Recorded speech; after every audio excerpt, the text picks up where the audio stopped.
Welcome to the committee. Please introduce yourself and proceed with your testimony. Thank you. Members of the Conference Committee on Senate File 2909, good morning. My name is Carrie Strombeck. I'm a Court Operations Associate for the state of Minnesota in Benton County Court Administration. I'm also the Teamsters Union Steward. Thank you for the opportunity to provide testimony today on Senate File 2909. Let me briefly tell you about court administration. Basically, we're the production line of the courts. If there's no court administration, there is no court. We work the counter helping the public file their court paperwork, from evictions and the expungements that we just spoke about, and small claims to adoptions and custody matters, to harassment restrainings and order for protections. We help the crying mom who just found out she's not getting her kids back. We assist the upset defendant who is late for court and now has a warrant. We take payments. We give court dates. We maintain the judge's court calendar. We clerk the court hearings in person and, of course, now by Zoom, which adds a whole lot more issues and much more.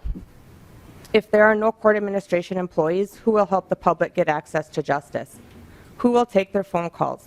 Who will receipt their payments? Who will clerk the court and keep the judge's calendar going and on schedule? That's our job, and that's what court administration does. Court administration staff are asking, almost begging, that you fully fund this bill at 9% and 6%. We work really hard for the state of Minnesota and do the best job we can every day. We have been bombarded with change throughout COVID, with the courts asking more and more of us and stretching us to our max, plus forcing employees to leave for the pay they deserve for the work that they do. Data shows that as a result of our uncompetitive compensation structure, staff departure rates have nearly doubled over the past 4 years. The #1 reason employees give for leaving the judicial branch is salary. New employees are being hired at starting wages higher than seasoned employees just to attract employees, which in turn is causing poor office morale and a low retention rate. Employees don't stay with the branch anymore like they used to, which is leaving offices short-staffed and more work and stress on the remaining employees in the office, making our jobs more difficult. We went years without any raises during the lean years when there were budget deficits. We were told to basically deal with it. There was no money for us and that it'll come around. Our wages have never been recovered. We went without a raise last year and fell further behind. There is a budget surplus now. We just want what's fair. We want to be acknowledged for the hard work that we do. We want the judicial branch to be a sought-after career once again. Thank you. Thank you for your testimony. Members, any questions for this testifier? I don't think so. Thank you so much for your service. Thank you. President Mary Tice.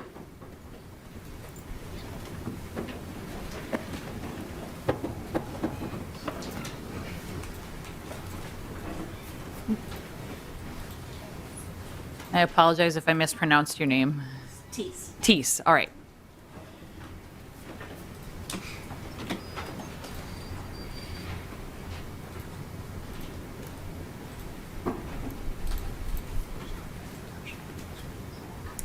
Welcome to the committee.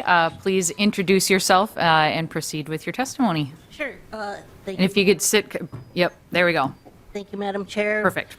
Mr. Chair and this committee. I appreciate this opportunity to come up and speak with you today. I have been a proud judicial branch employee for the last 20 years. I am the president of ASME Local 3688, which covers the judicial branches 2, 4, 6, and 10. We have been running short-staffed for a very long time because the testimony you just heard is true. People don't stay because of the wage. I work in a very well-ran and well-managed division, and it's true. People leave because they're not paid enough.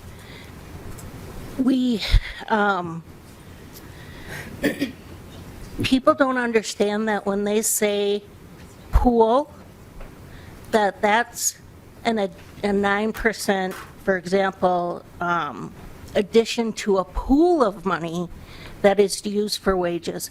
But that does not guarantee 9% increases for staff. We don't know come review time and come bargaining time, what we can expect to get. And it's very frustrating. We are the backbone of the judicial branch. We do keep things running. We're the schedulers. We prep the judges. We meet the people at the counter. We do everything. District court could not run without its line staff. And the sad thing is, we are proud government employees. We serve the public because we want to, and we enjoy our work. The majority of us have went to college for some form of law or law enforcement, and so we are in careers, in a career path that we chose to do. Unfortunately, my coworkers are in low-income housing because they qualify. My coworkers are approved for economic assistance because they don't make enough money to take care of their families. My coworkers have second and third jobs just to make ends meet. And it's very sad because, as all of you know, we work very hard to serve the public, and we have all kinds of vicarious trauma that we're exposed to over the years. And we're dealing with people on a regular basis who are victims and who are having probably the worst days of their life. And we're trying to get them the information they need, direct them in where they need to go, and hope that the justice system takes care of them. So we, and we're right, there was no funding for increases in our pay this last time around. You know, we did survive a very long pay freeze, and we continued to come to work and deal with it because we want to do this line of work.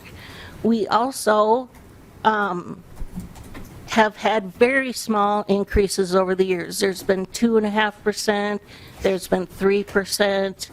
All of that gets ate up by our insurance costs and everything else. And we have staff that don't go to the doctor. Even though we have very, very good benefit packages, they don't go to the doctor because they can't afford the copay. They can't afford the upfront deductible.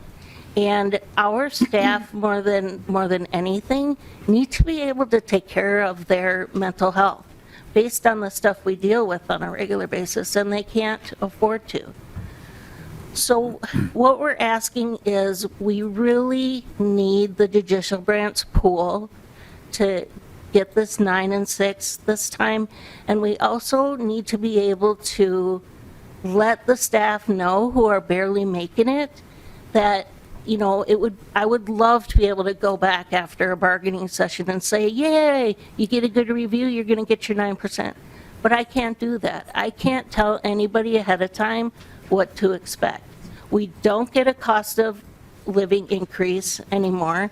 And like I said, we don't know what we're going to get for annual increases. So we don't match competitively to other state agencies in our compensation. And we really need to get this full funding, and we really need a fair system that appropriately compensates judicial staff. Thank you. Thank you very much for your testimony. Any questions for this testifier? Vice Chair Frazier. Thank you, Madam Chair, and thank you for your testimony. I think you've highlighted something for me that I've always thought was problematic, that we have the appearance of these great benefits, but not the actual ability to actually access these great benefits. Correct. You mentioned a couple of times that you can't guarantee that individuals will actually get the increases. Mm-hmm. Can you say a little bit more about that? Sure. President Teese. We are on a pay per performance review system. It's like a point system with a review that has core competencies. So each competency, there's a required improvement, there's a meets expectations, and there's an exceeds expectations. And each one of those is worth, it's 1, 2, and 3 points. A perfect review would be 15 points. And that would guarantee you whatever that top increase was allotted to be for that biennium. If, and people have testified about this and have complained about this over and over again, there are supervisors out there across the state that will not give exceeds because they don't feel anybody works that hard all the time. There are people who have gotten very good reviews the year before, and then they all of a sudden get a new supervisor, and they're barely meeting expectations now. So this pay-per-performance system that we have is more suited for like a widget factory. Are you getting out everything you need to do in order to deserve a raise? And that's not appropriate for the kind of work we do. It's just, it's not fair. Vice Chair Frazier. Thank you. Thank you for that. And did you also say there's not cost of living increases? Nope, we haven't had a cost of living increase since prior to merging with the state and being a county employee. When I was a county employee, it was awesome. I had a cost of living raise to look forward to. I had something concrete that I would look forward to if I had a good performance evaluation. There has always been contract language to deal with folks who aren't high performers versus having a point system that there's like no guarantee what you're going to get. It depends on the mood your supervisor's in. Right, Vice Chair Frazier. So I just want to be clear for the record, the individuals that are not getting these exceeds expectations to get the increases, these are not, and there may be some, but most of these folks, and you can correct me if I'm wrong, most of these folks aren't on like improvement plans or anything like that. President Teese. No. Performance improvement plan is not a form of discipline. It's supposed to be a tool to get you back on track so that you can perform, so that you can meet expectations with the rest of your crew. Vice Chair Frazier. And so thank you for that clarification. So in most of these cases, these individuals, there's no discipline or no issue. It's just the supervisor decided not to not give them the exceeds expectation, which would then preclude them from getting the increases. President Teese. If you get all exceeds expectations, so it's usually between 10 and 15 points, I believe. I don't have it in front of me right now, I apologize. But the higher you score, the bigger increase you're going to get. The lower your score, you're going to get less of an increase, all the way down to denied or delayed. All right, we're going to move on to the next testifier. We do have a session at 11, so want to make sure we have time to ask any questions of the courts and get their testimony in as well. But I do have Vice President Goldmink. I don't know if you have anything extra to add to what's been already said. Please introduce yourself and proceed. Hi there. So, good morning, Madam Chair, Mr. Chair, and members of the conference committee. My name is Kevin Goldmink. I'm the elected Vice President of AFSCME Local 3688. As she had spoken before, we represent roughly 600 court employees, but that only covers 4 judicial districts. So I'm a court operations associate in the 4th District, Hennepin County, and I work in the centralized appeals unit, and I also assist in the centralized call center. Thanks again for letting us testify today. We do a lot of work which allows our legal system to function efficiently. We clerk the courtrooms, we process the paperwork from parties, we help the public in person and on the phone, and we provide exceptional customer service. As Mary said, we are the backbone of the judicial branch. But when it comes to compensating us for our work, we are not treated as valued team members. We struggle to make ends meet financially. We live paycheck to paycheck. We have colleagues who qualify for public assistance because their public employer pays so little. We deserve better, and we deserve a living wage. At this point, we can't afford to see stagnant wage increases. We've seen too many people leave the courts for better pay, and these are high-quality workers. So we would like to see the legislature prioritize significant funding increases for the judicial branch so we can negotiate for competitive wage increases, improve our retention of high-quality workers, and provide a living wage to all court employees. Thank you for your testimony. Thank you. Gonna go ahead and move on to the overall judge pay and judicial staff pay. Mr. Shorba, if you want to come on down. And thank you also to you both for serving our communities as well.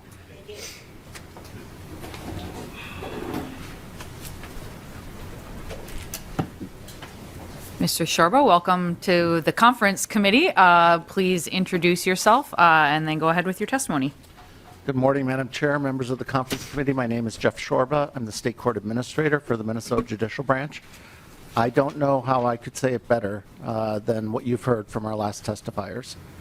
The Judicial Branch has always been, I would like to say, very judicious in what we come forward with as a request to this body, because we understand the circumstances that you are under, the pressures that you are under.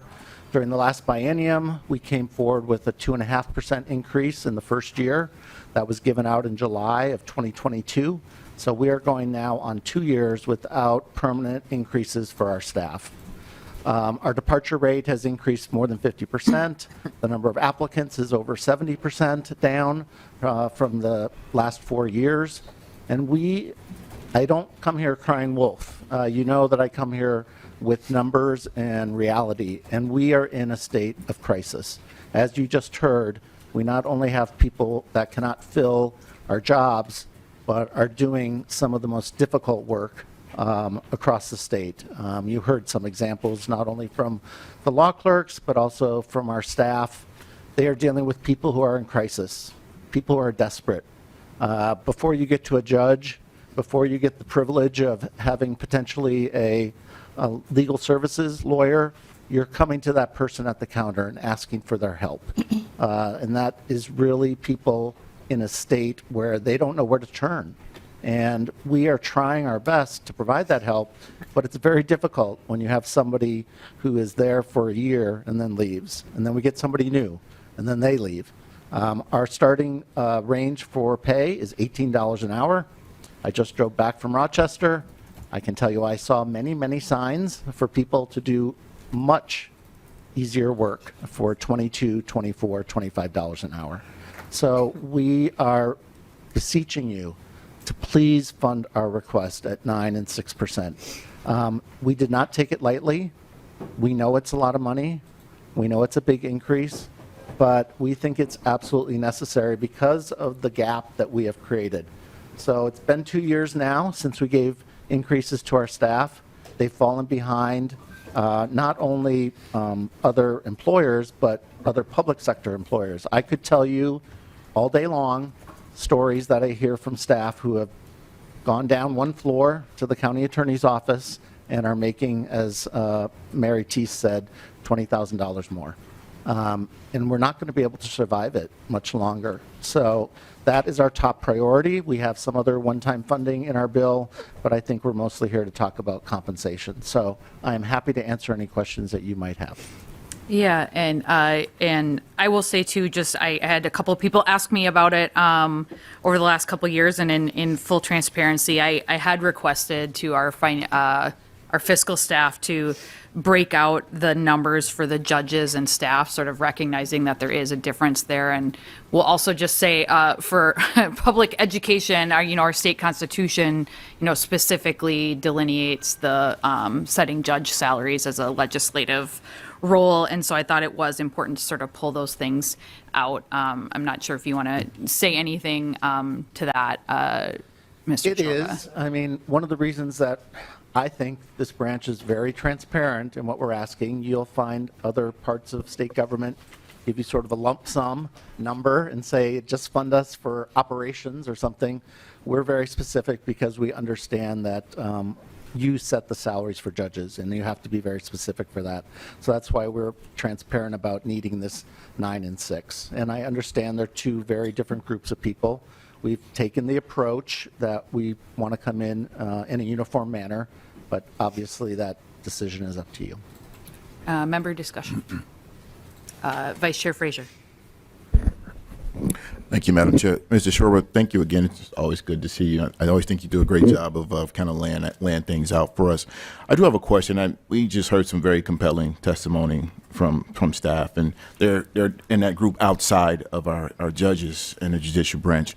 And my question is, what we talked about, the struggles that we have with our budget targets here and the things that we need to invest in. And in hearing these staff in those compelling stories and what I believe they need and how we've underinvested in them for probably decades now, would it be our understanding that from the judiciary branch, that leadership there would say that we should prioritize making sure that we get the staff what they need? Mr. Schorba.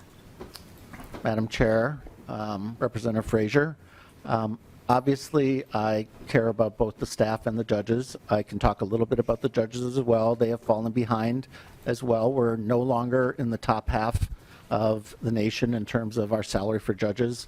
I just spoke with the state court administrator, I believe in South Dakota. They were giving their judges well over 10% increase, as well as North Dakota was giving a bigger increase, I think, than we're giving. But obviously, our staff are the backbone, as Mary said, the backbone of our work. I mean, they're the ones who are the first door to justice. And so it's really, really important. But you can't have justice without qualified judges. And we are seeing the applicants for our judgeships go down.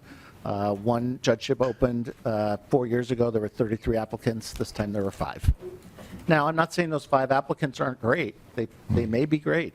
But when you're not going to get attorneys who are in private practice, or you're getting mostly, public attorneys, you're losing a little bit of the variety we need to operate. So I'm not going to sit here and tell you how to prioritize. That's your job, unfortunately for you. But I am going to say that both of those are really high priorities for the branch, and that's what the Judicial Council decided and why we put forward our request. Any follow-up, Vice Chair? Yes, Frazier? please. Thank you. Thank you, Madam Chair. Thank you for that response, Mr. Schorber. As my follow-up would be in regards to the lower number of applicants that we're getting for our judge positions when they're open, is the feedback that we're getting less applicants because the salaries are just not comparable? I think we're getting feedback Schorba. Madam Chair, Representative Frazier, I think we're getting feedback on 2 things. One is the pay. Why would I give up, for example, my private practice? Why, if I'm an assistant county attorney, I'm making more than a judge now, I'm already in the public sector, why would I go do this judge job, which is very hard? I think that's the other thing we're hearing. It's very difficult. It's very strenuous. We went through COVID. We are now trying to meet the needs of our customers by trying to do as much remote stuff as we still can. Some people don't like that. They'd rather be in a courtroom. So we're putting a lot of stress on our judiciary. And I think that was clear from some of the testimony you hear.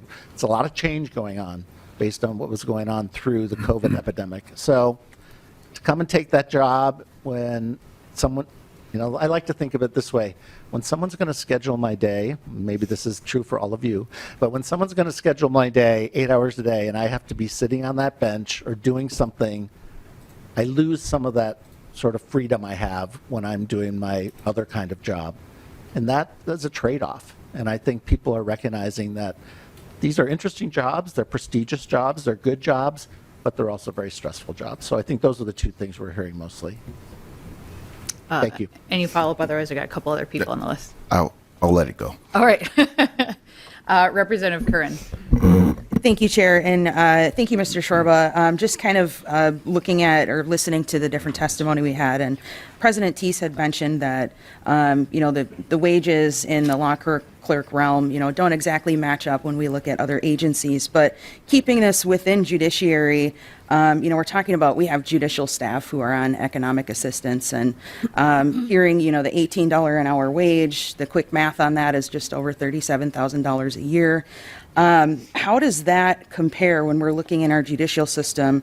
What is the current salary band then for judges? Mr. Shorba. Madam Chair, Representative Curran, judges at the district court level right now make around $169,000. All right. Any follow-up, Representative Curran? No, thank you. Chair Mueller.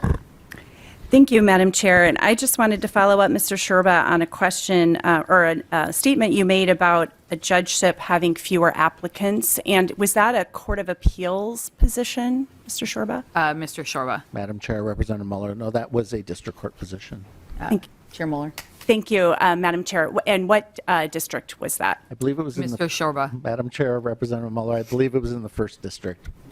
And I can get you that information directly. Chair Mueller. Thank you, Madam Chair. And just also, are you aware of any judges who are working 2 or 3 jobs at a time to make ends meet?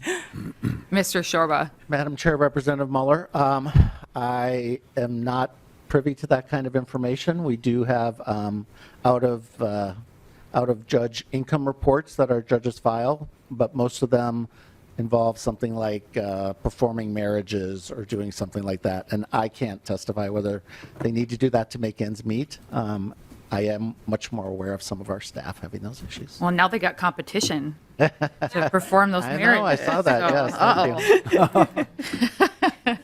Any follow-up, Chair Mueller? Thanks, Madam Chair. Yeah, and I'll just say, I don't think anybody is doubting the important work that judges do and the excellence of our judicial branch and the tremendous amount of stress and pressure they're under. I'll also just say that I don't think we should ever expect a salary to be equivalent to perhaps the private sector. And you gain a lot. You might lose some freedoms, as you talked about, with being a judge, but you also gain a lot. People want to be judges for a variety of reasons, serving the public, having power and control, and making really important decisions in the lives of Minnesotans. So while you might lose some freedom, there's also some very great benefits for people to apply to be a judge. And we're just trying to strike the right balance here. So thanks for being here. We appreciate it. Chair Latz.